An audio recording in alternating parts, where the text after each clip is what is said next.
Tout ce que tu vois aux infos, les guerres, les famines, les tremblements de terre, tout ça était déjà écrit. Jésus l'avait annoncé.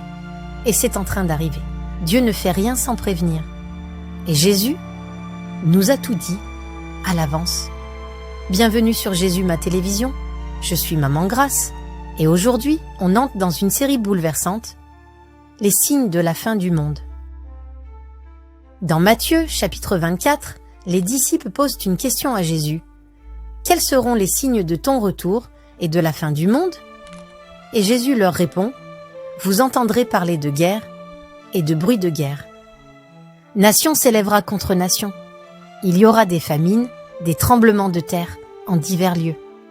Et il ajoute, tout cela ne sera que le commencement des douleurs. Regarde autour de toi.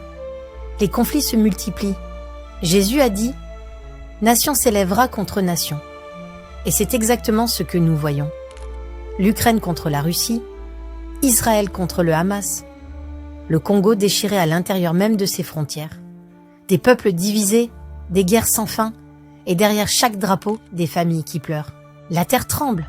Au Maroc, en Turquie, en Afghanistan, des séismes violents, soudains, dévastateurs, des maisons qui s'écroulent, des milliers de morts. Et pourtant, tout ça, Jésus l'avait annoncé il y a plus de 2000 ans. Et la haine s'installe, même dans les familles. Les parents et les enfants ne se comprennent plus. Les couples se détruisent sans pardon. L'amour se refroidit. Et chacun vit pour lui-même, sans paix. Alors je te pose une question. Tu regardes tout ça, mais est-ce que tu comprends ce que tu vois? Tu vis peut-être comme si tu avais encore le temps. Mais chaque jour qui passe, chaque catastrophe, chaque guerre, c'est une alerte. Un cri du ciel.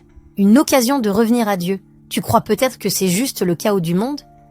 Mais en réalité, le ciel te parle. Mais toi, es-tu prêt? As-tu donné ton cœur à Dieu? Ou juste tes dimanches? Est-ce que ta vie lui appartient vraiment? Ou tu vis encore comme si demain t'appartenait? Reviens à Dieu pendant qu'il est encore temps. Avant que la porte du ciel se ferme. Pas demain, pas plus tard. Aujourd'hui, pendant que tu entends encore sa voix. Demain, je vais te parler d'un autre grand signe, les faux prophètes. Ils ne portent pas toujours une Bible à la main, mais ils séduisent des foules entières. Alors reste connecté, abonne-toi pour ne rien manquer et partage cette vidéo à quelqu'un que tu aimes, parce que les douleurs ont déjà commencé. Et il est temps d'ouvrir les yeux. C'était Maman Grace. Bonne réflexion et que Dieu veille sur toi.